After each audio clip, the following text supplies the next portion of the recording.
When most people hear the name George Washington, they picture the marble figure, the towering founding father, the general in his blue uniform, or the stoic first president of the United States. But before Washington became a legend, he was a man young, ambitious, flawed, and often uncertain. His rise to prominence wasn't inevitable. In fact, it was full of risks, near disasters, and decisions that could have ended his career before it even began. Let's rewind to the mid-18th century to colonial Virginia, where Washington's story truly begins. A childhood marked by loss. George Washington was born in 1732 in Westmoreland County, Virginia, into the world of tobacco plantations, indentured servants, and the rigid class system of colonial society. Unlike many of the aristocratic Virginia families, the Washingtons were of middling wealth. George's father, Augustine, was a landowner, but he died when George was only 11. The death of his father meant young George did not inherit the fortune or prestige that might have smoothed his path. This loss shaped him. Without the wealth of other elite families, Washington realized early on that he would need to carve out his own place in society. His education was modest: no university, no overseas studies like other colonial elites. Instead, he leaned on discipline, self-teaching, and the mentorship of his older half-brother, Lawrence Washington, who became a surrogate father figure. The dream of becoming a gentleman. Washington's early ambition was not to be a soldier or a revolutionary, but a gentleman planter, a man of refinement and respect. He studied the etiquette of the British gentry with almost obsessive attention. He copied out the rules of civility and decent behavior in company and conversation, a list of 110 maxims about proper manners, posture, and speech. But beneath this cultivated surface burned a hunger for recognition. Washington envied those who had titles, land, and influence. He wanted to belong to the upper ranks of Virginia society, but without inherited wealth, he had to fight for every inch of status. Washington, the surveyor. Washington's first career was not as a soldier, but as a surveyor of land. At only 16, he joined an expedition to survey the rugged lands of the Shenandoah Valley. This job gave him two invaluable things: hardiness. He spent weeks in the wilderness, braving storms, sleeping outdoors, learning how to survive in difficult conditions. This resilience would later define his military leadership.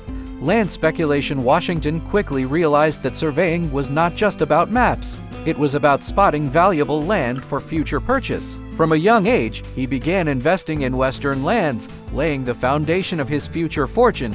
This dual identity, a man of refinement and a man of the wilderness, would always define Washington, a young soldier and a bloody beginning. In 1753, at just 21 years old, Washington received a mission that would change his life: deliver a message from the British governor of Virginia to the French forces encroaching on the Ohio Valley. The French and Indian War was brewing, and Washington's mission was both dangerous and crucial. The journey was brutal: icy rivers, hostile terrain, and the threat of ambush. Washington barely survived after falling into a freezing river and narrowly avoiding death. But he delivered the message and gained a taste of military adventure. The next year, Washington led a small force against the French. It was here, in the wilderness of Pennsylvania, that he made his name and his first great mistake. At the Battle of Jumonville Glen, Washington's men ambushed a French scouting party, and in the chaotic aftermath, the French commander was killed under murky circumstances. This incident sparked an international war. Washington, barely more than a boy, had unintentionally lit the fuse of the French and Indian War, the North American theater of the global 7 Years' War. The humiliating defeat at Fort Necessity of Washington's first clash gave him notoriety. His second gave him humiliation. In July 1754, Washington hastily built a small fort, aptly named Fort Necessity, to defend against French retaliation. It was poorly located, poorly built, and quickly surrounded. After a day-long siege, Washington was forced to surrender. Worse, in the surrender documents written in French, Washington unknowingly signed a confession admitting to the assassination of the French officer at Jumonville. The British were embarrassed. Washington was humiliated. Yet, curiously, this disaster didn't end his career. Instead, it gave him valuable experience in leadership, logistics, and endurance under pressure. A taste of glory and disillusionment. Waynes continued to serve during the French and Indian War, and at times showed remarkable bravery. At the Battle of Monongahela in 1755, British General Edward Braddock's army was ambushed by French and Native American forces. Amid the chaos, Washington rode through gunfire to rally the troops. His coat was pierced by bullets, and 2 horses were shot beneath him, yet he survived unharmed. Soldiers whispered that he was protected by Providence itself, but Washington also learned bitter lessons. As a colonial officer, he was constantly slighted by the British command, denied promotions, and treated as inferior to officers from England. This planted the seeds of resentment toward the British hierarchy, resentment that would one day grow into revolution. The planter and aspiring politician. By the time the war ended, Washington had gained fame but little fortune. He resigned his commission and returned to Virginia. He soon married Martha Custis, a wealthy widow, securing financial stability and social status. Washington became one of the richest men in Virginia, managing his Mount Vernon estate and hundreds of enslaved laborers, but beneath his planter's life, there remained restlessness. He sought honor, recognition, and perhaps something greater. His experiences had taught him two truths. The British Empire was not invincible. He would never truly be respected under its rigid system. These truths lingered quietly, waiting for the spark of revolution. Behind the image, what's fascinating about George Washington's early life is how different he was from the marble statue we remember today. He was ambitious, insecure, sometimes reckless. He was desperate for status, yet often humiliated. He tasted both triumph and disaster. The legend of Washington as the unshakable, almost saintly leader came later. In his youth, he was still very human, full of flaws and desires. And it was precisely those struggles that prepared him for the greatest test of his life, leading a ragtag colonial army against the might of the British Empire. When the first shots rang out at Lexington and Concord in 1775, George Washington was not yet the father of his country. He was a wealthy Virginia planter in his early 40s, serving in the colonial legislature, quietly tending to Mount Vernon and his new family. He wore fine clothes, loved fox hunting, and entertained guests with lavish dinners. In fact, he might have lived out his days as a respected landowner had history not thrust him into the storm of revolution. The call to lead. By the mid-1770s, tensions between Britain and its colonies had reached a breaking point. Taxes, trade restrictions, and the arrogance of British officials pushed colonists toward rebellion. But who would lead them? The militias were brave but disorganized, and the Continental Congress needed someone with experience, someone who could unite the North and South. George Washington, tall, dignified, and already known for his military service, became the obvious choice. In June 1775, he was appointed commander-in-chief of the Continental Army. Washington accepted reluctantly. He knew the odds were against them. Britain had the world's strongest navy, a massive professional army, and endless resources. Washington's army? A mix of farmers, shopkeepers, and volunteers with rusty muskets. The general who never won. The myth of Washington often paints him as a flawless general, but the truth is more complicated. He lost more battles than he won. In fact, his early campaigns were disasters. New York, 1776. The British outmaneuvered him badly. Washington's army was nearly destroyed. Only a daring nighttime retreat across the East River saved them. Long Island and Manhattan, Washington's inexperience showed. His men were routed, morale collapsed, and Congress began whispering about replacing him. And yet, Washington had something no one else did: the ability to keep the army together when everything seemed lost. The Christmas gamble. By December 1776, the revolution looked finished. Soldiers deserted in droves. Supplies ran out. The cause of independence teetered on the edge of collapse. Then came Washington's bold gamble. On Christmas night, 1776, he led his ragged troops across the icy Delaware River to launch a surprise attack on Hessian mercenaries at Trenton, New Jersey. Against all odds, it worked. The victory wasn't massive in numbers, but it was enormous in morale. For the first time, Americans believed they could win. Washington's brilliance wasn't in grand victories, it was in survival. He turned retreats into lessons, defeats into resilience. His genius lay in keeping the dream alive when most men would have given up. A secret struggle, the Conway cabal. But Washington's leadership was constantly under threat, not just from the British, but from his own side. In 1777, after a string of losses, members of Congress and some officers began plotting to replace him with General Horatio Gates, who had just won at Saratoga. This scheme, known as the Conway Cabal, nearly ended Washington's command. Letters circulated criticizing his leadership, calling him unfit. But when the plot came to light, Washington handled it with quiet dignity. He didn't lash out, he let his reputation speak for itself. Public support rallied behind him, and the conspiracy collapsed. This episode reveals a hidden truth. Washington's power wasn't just on the battlefield. It was in his image, his reputation, his unshakable sense of honor. People trusted him, even when he faltered. That trust kept him in command. Valley Forge, the crucible of Enduranceth winter of 1777 to 1778 at Valley Forge was perhaps the darkest moment of the war. Soldiers lived in huts, wrapped in rags, starving, freezing, dying of disease. Washington's own men began questioning him. Some even cursed him openly, and yet Washington endured. He rode among the men daily, sharing in their misery, showing them he was not above their suffering. His presence became a symbol of endurance, but survival alone was not enough. Washington needed discipline, professionalism. Enter Baron von Steuben, a Prussian officer who drilled the ragtag army into a real fighting force. With Washington's leadership and von Steuben's training, the Continental Army was reborn. The War of Shadows hat many people don't know is that Washington also ran one of the first great spy networks in American history, known as the Culper Ring. This secret group of informants operated in New York City and other areas under British control.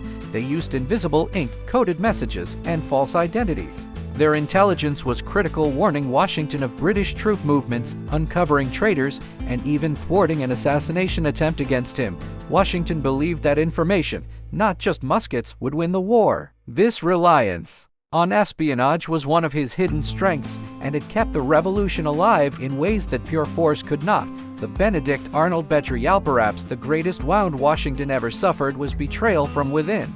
Benedict Arnold, one of his most trusted generals, secretly plotted to hand over West Point, a key fort on the Hudson River, to the British. When the conspiracy was uncovered in 1780, Arnold fled, becoming America's most infamous traitor. For Washington, this was deeply personal. He had trusted Arnold, even defended him against critics. To see him turn was a painful reminder that loyalty was fragile and the revolution hung by a thread.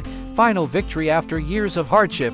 The turning point came with the French alliance. With French ships and soldiers joining the fight, Washington finally had the strength to challenge Britain. In 1781, at Yorktown, Washington coordinated with the French Navy to trap British General Cornwallis. The victory was decisive, and yet, even then, Washington knew the war wasn't truly over until the British signed the peace. He refused to relax, refused to indulge in celebrations until independence was secure. Washington's secret strength, what made Washington remarkable, was not brilliance in strategy or cunning on the battlefield. Others had that in abundance. What he had was something rarer, unshakable integrity. He held the army together through years of hunger, cold, defeat, and betrayal. He endured humiliation, political plots, and despair. And when victory finally came, he did something few in history had ever done. He gave up power. In 1783, Washington resigned his commission and returned to Mount Vernon. King George III reportedly said that if Washington truly stepped down, he will be the greatest man in the world. He did, and in that moment, he proved that the revolution had not just been about replacing one king with another. It had been about something greater.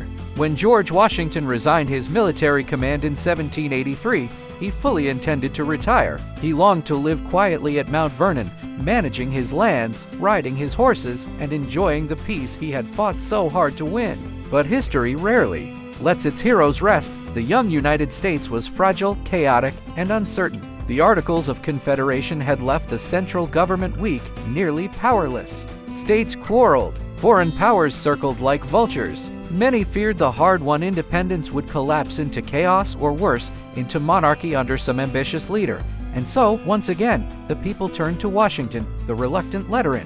1787, Washington was persuaded to preside over the Constitutional Convention in Philadelphia. His very presence gave legitimacy to the effort. Delegates argued fiercely over representation, power, and slavery. But Washington, by keeping silent for most of the debates, acted as a unifying figure. His reputation alone helped hold the fractious delegates together long enough to produce the Constitution. When the Constitution was ratified, there was no real question of who should become the nation's first president. Everyone knew the people trusted Washington above all others, and yet he hesitated. He was exhausted. He feared the presidency would be seen as a kingship in disguise. He accepted only because he believed the country might fail without him. In 1789, he became the first president of the United States, a president without a map. What makes Washington's presidency fascinating is that there were no rules. Everything he did would set a precedent. Would the president live in a palace? Wear a crown? Be addressed as Your Excellency? Washington insisted on humility. He lived simply, dressed plainly, and rejected titles that sounded royal. He wanted the presidency to be respected but not worshipped. He walked a delicate line, showing enough dignity to command authority, but never so much as to resemble monarchy. Still, the pressures were immense. Every decision felt historic. How much power should the executive branch have? How close should the United States be to foreign powers? Washington had to balance competing factions: Federalists led by Alexander Hamilton, who favored a strong central government, and Republicans led by Thomas Jefferson, who feared tyranny and wanted more power for the states. Washington's fears and hidden struggles behind the calm, stoic exterior. Washington was plagued by fears. He worried constantly that the nation would fail, that his reputation would crumble, that history would view him as a failure. He suffered from dental pain most of his life, which added to his stern, almost grim expression. By the time he became president, he had only one real tooth left, another hidden burden. Washington was deeply uneasy about slavery. At Mount Vernon, hundreds of enslaved men and women worked his fields and homes. Washington relied on their labor, yet he struggled privately with the morality of the institution. He never spoke publicly against slavery during his presidency, fearing it would tear apart the fragile Union, but in his will, he made the bold decision to free his enslaved workers. After his and Martha's deaths, he was the only founding father of his generation to do so. This quiet act revealed a man torn between pragmatism and principle, haunted by the contradiction between liberty and bondage, foreign entanglements and domestic rebellion. Washington's presidency was tested repeatedly. Foreign wars in Europe threatened to drag the United States into conflict. Britain and France pressured him to take sides, but Washington resisted, issuing the Proclamation of Neutrality in 1793. His stance set the precedent for American isolationism for decades. At home, he faced the Whiskey Rebellion in 1794, when farmers in western Pennsylvania violently resisted a federal tax on whiskey. For the first time, Washington marched at the head of a force of 13,000 troops, showing the new government would enforce its laws. The rebellion collapsed without bloodshed, but the message was clear: the federal government had real authority. The farewell address, warnings for the future after two terms, Washington refused a third. This was perhaps his greatest act of leadership. He believed power must be passed on peacefully, that no man should be president for life. His decision to step down created one of the most important traditions in American politics. In his farewell address, Washington issued warnings that echo eerily today. He cautioned against political parties, fearing they would divide the nation. He warned against permanent foreign alliances, urging future leaders to avoid entanglement in Europe's wars.